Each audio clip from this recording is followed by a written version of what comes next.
నమస్తే, welcome to our channel. నేను ప్రియా కౌశిక్. ఇప్పుడే అందిన తాజా వార్త. ఢిల్లీ ఎన్నికల్లో ఊహించని పరిణామం చోటు చేసుకుంది. ఢిల్లీ మాజీ సీఎం అరవింద్ కేజ్రీవాల్ ఓటమి పాలయ్యారు. 1200 పైచిలుకు ఓట్ల తేడాతో ఆయన బీజేపీ అభ్యర్థి పర్వేష్ వర్మ విజయం సాధించారు. అయితే ప్రస్తుతం దీని గురించి మాట్లాడడానికి చిట్టిబాబు గారు ఫోన్ లైన్ లో ఉన్నారు. నమస్తే చిట్టిబాబు గారు. ఢిల్లీ మాజీ సీఎం అరవింద్ కేజ్రీవాల్ న్యూఢిల్లీలో ఓటమి పాలయ్యారు. దీని గురించి ఏమంటారు సార్? ఏమన్నారు, ప్రజలు తగిన శాస్త్రి చెప్పారమ్మా. ప్రజలు చాలా అప్రమత్తంగా ఉన్నారనేది ఇది ఒక తార్కాణం. ఢిల్లీ ప్రజలు ఎంత అప్రమత్తంగా ఉన్నారు, ఎందుకంటే ఈ ఢిల్లీ ప్రజల్ని మోసం చేశాడు. ఈ ప్రజలు ఎందుకు ఆగ్రహం అనేది వాళ్ళ ఓడించడం, ఆగ్రహం మీద సిసోడి అందరిని ఓడిస్తున్నారు ప్రజలు. ఎందుకంటే ఢిల్లీ ప్రజలు వీళ్ళ మీద ఆగ్రహం ఎందుకు వచ్చింది?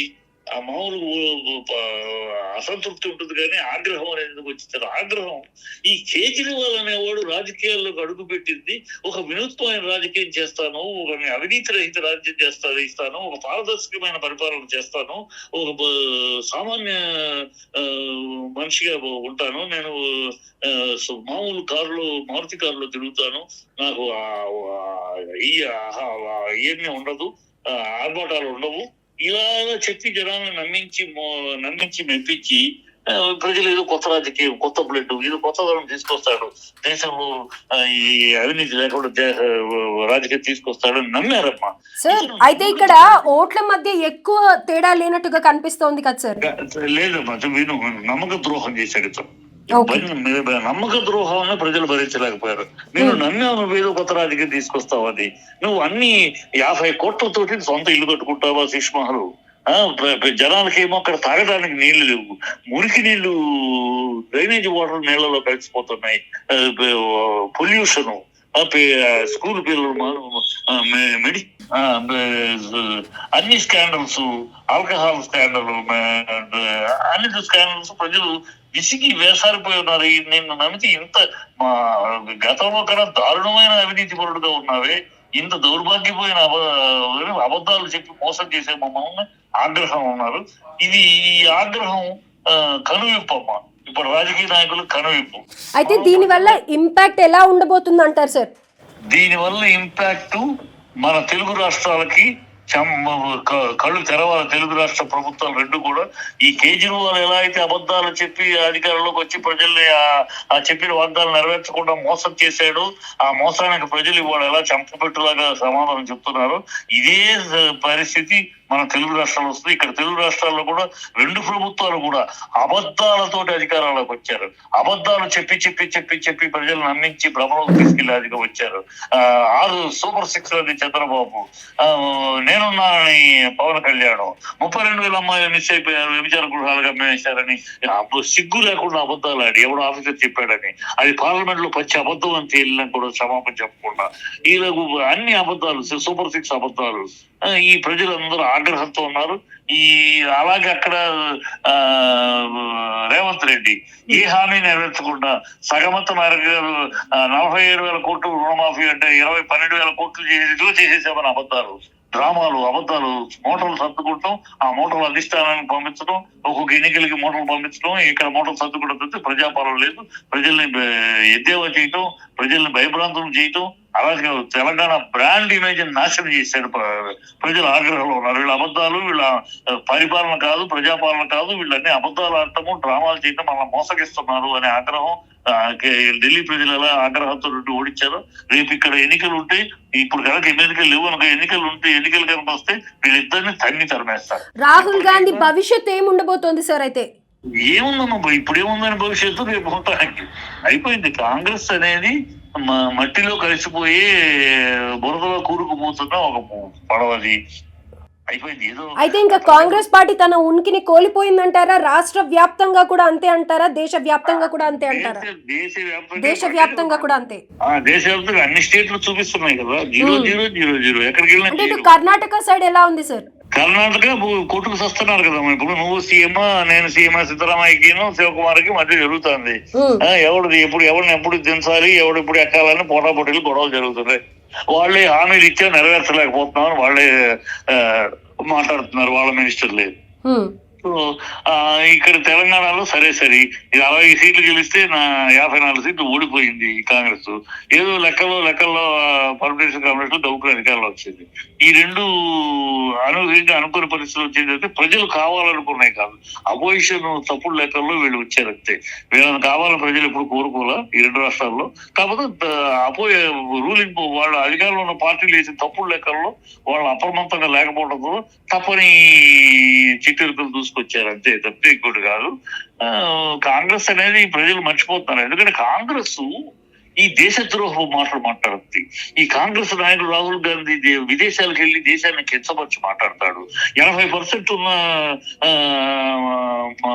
మత విశ్వాసాలు 80% హిందువులు ఉన్న ఈ దేశము హిందూ విశ్వాసాలను కించపరుస్తారు. హిందూ మరి సంస్కారాలని అవమానిస్తారు, హిందూ మతాన్ని కించపరుస్తారు, సనాతన ధర్మాన్ని అవమానిస్తారు.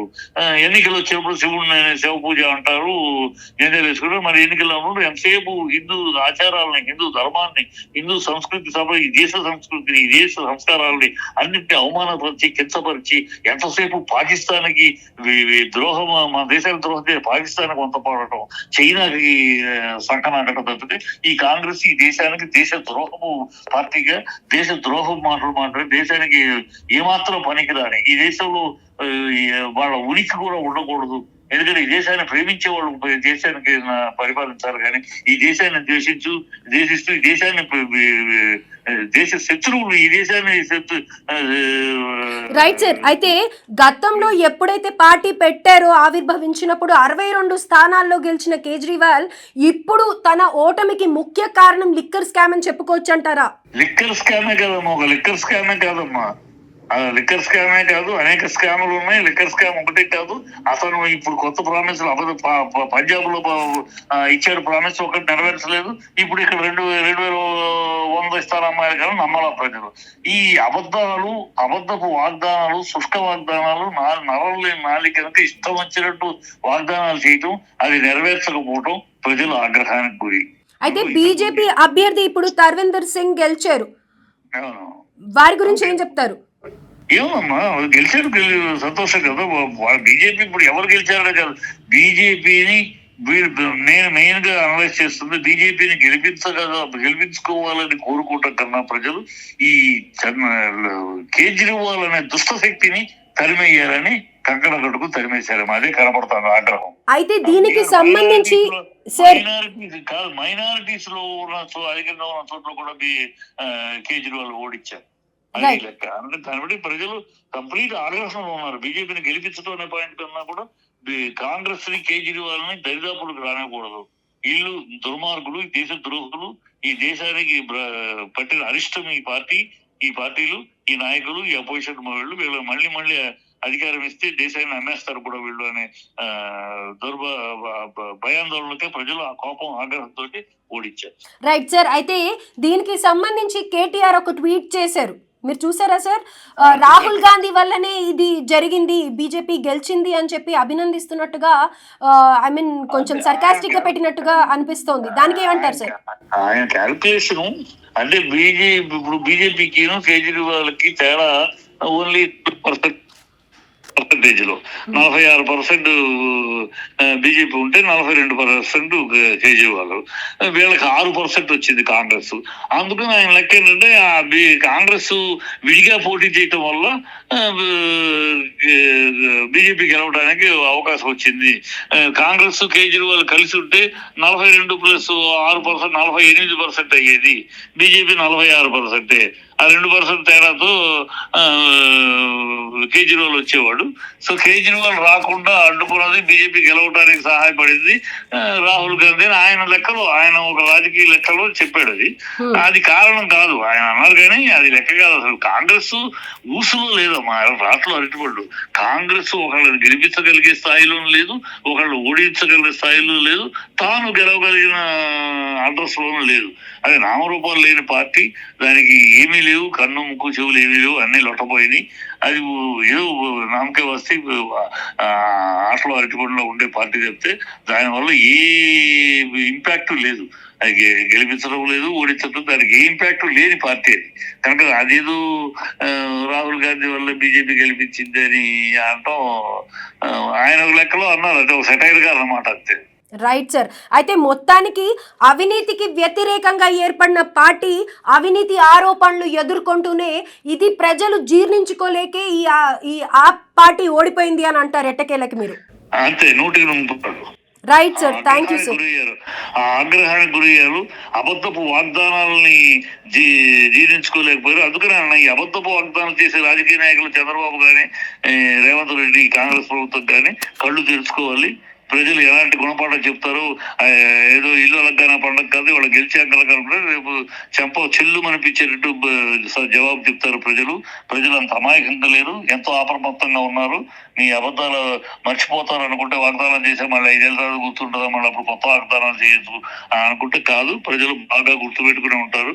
అవకాశం ఇచ్చారు, అది మీరు కరెక్ట్ గా నిజాయితీగా ఉంటే లేకపోతే మేము తన్ని తగలెడతారని ఈ ఢిల్లీ గుణపాఠం నేర్పిద్దమ్మా. ఈ దేశంలో ఉన్న అన్ని పార్టీలు కూడా ఈ శుష్క వాగ్దానాలు, చేతగానివి చేస్తామని అబద్ధం చెప్పడం, ప్రజలు నమ్మించి మోసం చేయొచ్చు అనుకుంటే నీ చెప్పు దెబ్బలు తప్పవు అని నిరూపించి.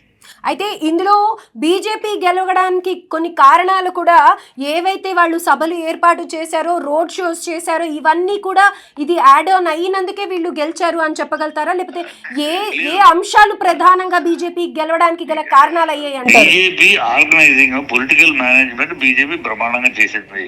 ఒక్కొక్క అక్కడ ఒక కాన్స్టిట్యున్సీకి ఇద్దరు పెట్టి వాళ్ళు ఒకరు పర్సనల్ గా దాదాపు ఒక్కొక్క మనిషి 200 మంది 300 మంది ఓటర్స్ డైరెక్ట్ గా కలవటానికి అట్లా మొత్తం ప్లానింగ్ చేశారు. RSS బిహైండ్ చాలా ఇంటింటికి వెళ్ళారు.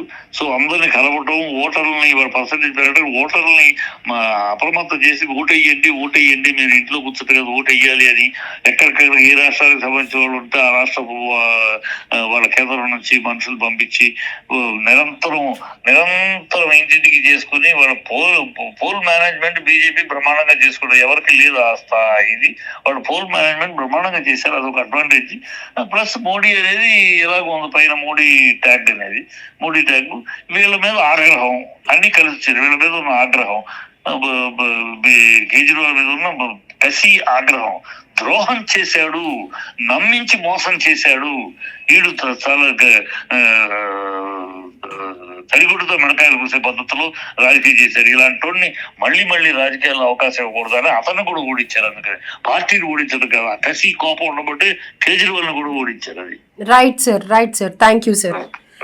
అయితే ఆ పార్టీ గెలవడానికి కేవలం 4% డిఫరెన్స్ ఉన్నా కానీ అక్కడ ప్రజలందరూ కూడా కేజ్రీవాల్ నాయకత్వాన్ని వ్యతిరేకిస్తూ, ఆయన ఏదైతే 10 ఏళ్ల క్రితం అవినీతికి దూరంగా ఉంటాము, అవినీతి అనేది ఛాయల్లోకి రానివ్వము అని చెప్పి ప్రామిస్ చేశారో, అదే అవినీతి పరంగా ఎన్నో కేసుల్లో ఆయన ఇరుక్కున్నారు, ఎన్నో స్కామ్లు చేశారు.